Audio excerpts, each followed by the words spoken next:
Everybody, and welcome back to B-Movie Euphoria's month of post-apocalyptic films.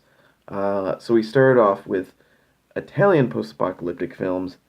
I have a few left, but they're not really 100% worth talking about. They're worth seeing, but maybe see them for yourself. And yet, I gave you the gist. Anyway, so we're going to move on to something a little bit different, but first I'm going to show you a few films that I've gotten recently and may or may not review in the near future. We got Tomb of the Werewolf, that's right.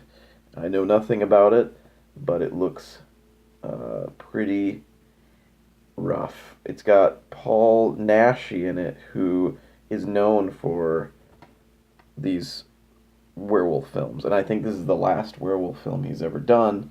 If I'm saying the name wrong, I'm very sorry. But we also have Bones with Snoop Dogg. That's right, motherfuckers.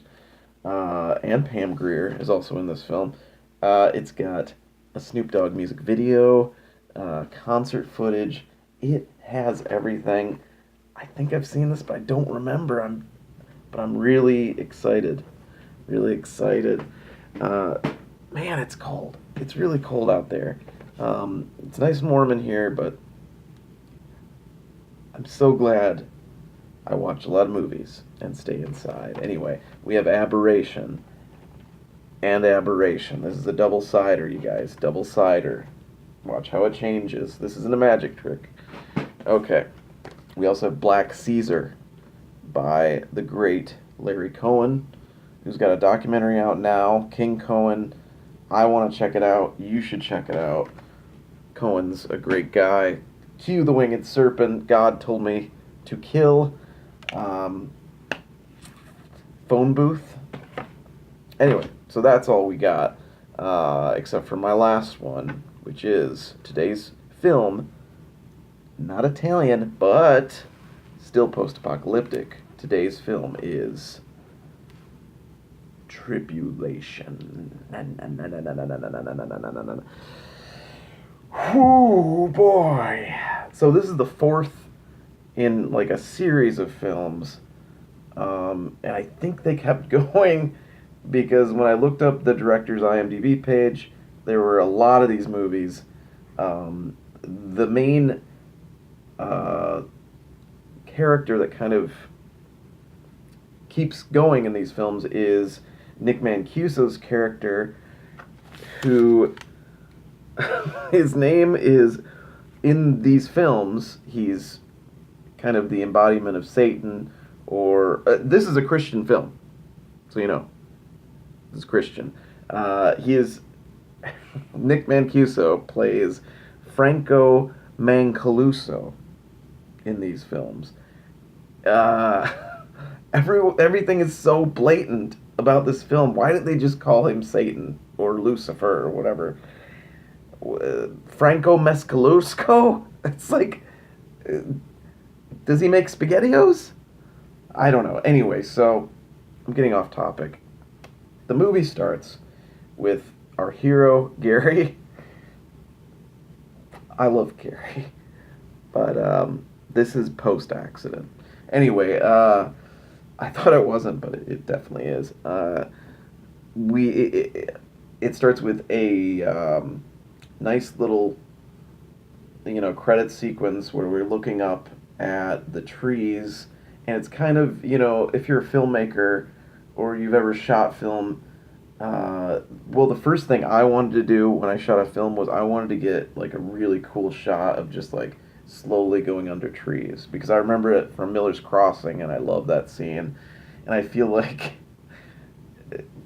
it's just this thing that young filmmakers do, but this guy isn't a young filmmaker, he's just a bad filmmaker. So there's like 5-6 minutes of credits with the trees, and then we end up at a tree where we have a sister and her two brothers, and she's carving their names into the arm of the tree, and she says to her two brothers, who run up and start repeating each other's lines, which, that's always the tell of a great film, where one actor continuously repeats the other actor's lines, and it's just like the writer couldn't come up with dialogue for the other characters, so they were just like, oh, we'll just have him repeat it because they're kids, and they do that shit, don't they?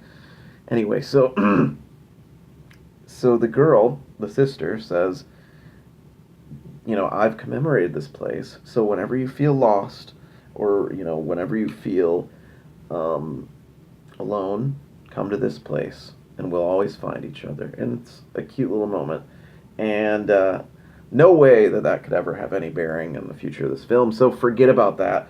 We're going to a kitchen scene, which actually, the whole movie itself kind of reminded me of a Neil Breen film, but this kitchen scene in particular really reminded me of a Neil Breen film because so we have the grown-up versions of the sister, now played by Margot Kidder. Howie Mandel, not one of the brothers. He is... Okay, anyway, we have the sister. We have one of the brothers, played by Gary Busey, and another one of the brothers played by another actor who I don't really know, but he did a pretty good job. And then Gary Busey's wife, and Gary Busey's wife's brother, Jason, aka Howie Mandel. So they're all talking about, oh, that's another thing. At the tree, the two brothers who are repeating each other, one of them pisses himself. And then it goes to the kitchen scene. And in the kitchen scene, they're all talking about the brother pissing himself, which I'm pretty sure is Gary. I just assume it's Gary pissing himself. I mean, we all do. Anyway, so they're talking about just random stuff, and Margot Kidder is, kind of talking about God. She's the very religious one of the family. And meanwhile, Howie Mandel is in some room of the house using some sort of Ouija board thing and communicating with something. He's watching Franco Mancalucio's videos and also doing the Ouija board thing, and he's like, oh, it all makes sense now. And then he comes out and he talks to the family that's in the kitchen, and he starts talking about this story about monkeys on a beach, and they all were eating sand, and then suddenly oh, I gotta remember this because it's so stupid. A bunch of monkeys on a beach, and they're all eating sand, but then one monkey finds a banana, and then they all start eating bananas, but then one monkey decides to dip the banana in the ocean, and then they all start dipping their bananas in the ocean. This makes no fucking sense. It is absolute bananas because it is just pure stupidity. Anyway, Gary Busey starts talking about how Jason, aka Howie, needs to be institutionalized, and yeah, you're right. His wife doesn't want to, yada yada yada. Anyway, Gary's planning to repropose to his wife with a brand new rock, and just be really nice about it. Gary's a nice guy. He's also a cop, so maybe not so nice. No, he's perfectly fine. So he goes out to a distressed call later that night, and the call is this college professor who teaches psychology. Yeah. Because psychology's evil, everybody. Think about it. Yeah. Anyway, this college professor is getting mind messages from the evil ones. Basically the minions of Franco Mancollagio. And one of them looks a lot like the high priest of the Satanic Church, Anton LaVey himself. He looks like a mixture between Anton LaVey and Hitler because he wears very Nazi-like clothing. Anyway, so he is this college professor on the other side of town, is getting these psychic messages from this evil group. He decides that he's going to murder his wife, and he starts attacking her, and there's a distress or a 911 call. Gary shows up, sticks a gun in the guy's face, and is like, "Get off your wife." And the guy is like, "No, Mancaluso says I live in the new world, and all this crazy shit." And he looks over at a knife, and Gary sees the knife. He sees the knife. And suddenly, the knife is in the guy's hand. He's holding it to his wife's neck. And Gary's like, "Ah!" and gets, the knife out of his hand. Anyway, the guy decides to jump out of the fourth story window. And at the same time he does that, Howie Mandel, on the other side of town, does the same exact thing, because he's receiving also these messages. Boy, okay. Gary's driving away from that, and he gets into a big old car accident because he loses control of the wheel. Instead of Jesus taking the wheel, it is Lucifer, and he slams into a truck. 5 to 15 years later, he wakes up in a hospital, completely bearded. If you have ever wondered for a moment what Gary Busey would look like with a really big beard and long hair, it's disturbing. It's not something I ever wanted to see, but thank God, as soon as he wakes up, there's a guy screaming like, "You gotta get out of here, you gotta get out of here. They're coming with the glasses. Don't let them put the glasses on you." And that's when the movie turns into a Christian They Live. I'm not joking at all. This movie becomes Left Behind, They Live mashup. And Gary wakes up, and the world is different. There are all these, billboards with Franco Mancaluso on there saying, you need to join me and report the haters. There's a lot of talk of haters in this movie. The haters are basically the Christians that won't fall in line and wear these glasses.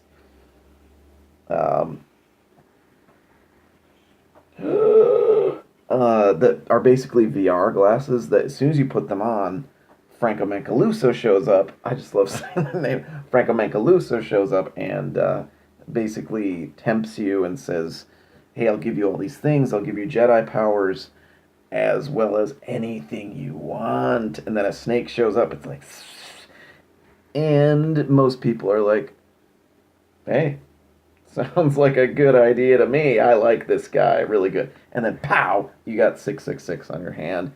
And you don't really think about it, even though, come on, you got 666 on your hand.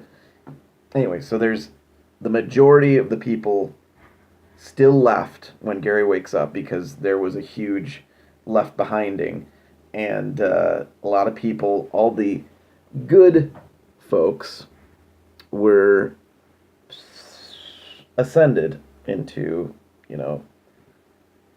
heaven. And all the kind of shitty people are left behind, or just the people that weren't hardcore Christians. Anyway, so Gary very soon finds out that him not having a 666 on his hand is getting him into major trouble. Basically, everyone he runs into when he's wandering around looking for his wife, looking for anybody he knows, his brother, anybody, people are like, "Hey, what's going on? Let me see your hand!" Immediately. As soon as he meets anyone, they're like, "Nice day we're having. Can I see your hand, please?" And it's harrowing because it's not like, it's like They Live because everybody's kind of like, "We got another one," but that's everyone. That's not just certain people. Anyway, so he is running around trying to find his wife, trying to find anyone that will listen to him. He's still doesn't really believe what's happening, but he's starting to understand that his sister, who was always talking the God stuff, was right. And while he's wandering around, his wife, who is now in the group of haters, or, the renegade Christian group, is driving around in a very secret van where they upload videos, and these are real videos. These are absolutely real televangelists. I don't know, they must be connected with the movie. I don't know how, but these are real, like, televangelists talking. And, the rich people that you see talking about God with, like, 5 rings, and they do the wah!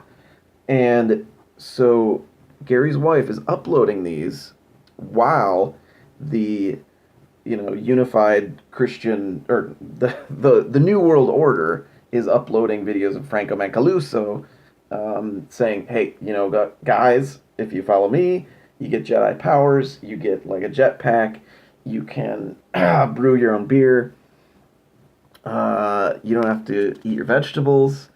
So while he's kind of in charge, they are the renegades uploading these Tammy and Jim Baker videos up. And so these are the good guys. Anyway, so Gary finds his brother. His brother's like, oh my God, I thought you were dead. And he immediately is like, let me take a look at you. And Gary's like, I don't have the mark. And his brother brings him in. He's like, oh, don't worry about it. All you got to do is look at these goggles. And then you're like, shit. His brother's one of them. His brother's already indoctrinated in this whole thing. Anyway, so he has this big fight with his brother. He tries to get his brother to realize that he's screwing up big time. Long story short, his brother chooses the dark side, and or the red pill, or whatever allegory you want to use. Anyway, he goes back. Gary goes back to that tree. Yes, the tree came back. I knew you weren't expecting it, but the tree came back. He goes back to the tree. Call out for anybody. Call out for Jesus or his sister or his wife, anybody, and guess who falls out of the tree like Zechariah? Right? Is that he fell out of the tree? Anyway, so Howie Mandel, and he, bam, falls on him like a ton of little monsters. Howie Mandel basically tells him what's going on, tells Gary that his wife is out there doing the good shit, tells him where his wife is, and they all go to their secret base. And immediately when they all come together, Gary embraces his wife, everything. There's one of the officers of the evil empire. And he comes in, he's like, all right, I'm going to kill all of you. And Gary finally stands up, and he's like, you can just kill me, because I got God on my side, you son of a bitch. And the guy's like, all right, what about you? And he goes from one person to another person to another person. He's like, what about you? I'm going to kill you. And then he finally gets to Howie, and Howie's like, fuck this, I'm out of here, see ya. And he runs off, and then, surprise, surprise, this guy isn't on the bad side. He was just testing everybody. Howie failed. Big time. And you know what God does with failures. He fucking burns them. Anyway, so Howie's off. Maybe that doesn't happen to Howie. Maybe he has a change of heart. But I'm not going to ruin it for you. Let's just say we can all bet on JC. Okay? When the chips are down, when the cookies are burnt, when the frozen pizza is left out too long, we can count on GB. Gary Busey. Not so much on Howie. Definitely on Margot Kidder, the sister, because she plays a big part. And in the end, I'll just give you a little sprinkle of the end, Gary goes to church. So everything is fine in the end. Because we get Gary to go to church and everything's great. And he... Don't watch this movie. Don't do it to yourself, because you will not have a good time. I'll leave a link to it. The whole film's on YouTube. It might convert you to Christianity or televangelism, which I believe that's what they're promoting in this film. This was really rough. This is my belief system. I believe that you can believe in anything as long as it's not harmful. This film is harming your brain cells. It will suck your brain out of your head and then, I guess, poop it out at some point. It is a mind melter. If you want to seek these out, it was entertaining in the sense that Gary was, very gung-ho the whole time, looking mildly crazy. Another thing, everyone, at least in that first kitchen scene, everybody is drunk. Everybody's eyes are super glassy. They look like they all, before the shot, they all took shots. They all got fucking plastered and then decided to make this movie, which I don't blame them at all. Anyway, do not recommend. Terrible time. I hated almost every minute of it, except for there's one really great scene with Gary where he's in the hospital because his brother just got taken in for jumping out a window, and he drinks a sip of coffee and he goes, no. Anyway, thanks for watching Post-Apocalypse Month, minus the Italian, but plus the Gary Busey. You're welcome. Love you guys.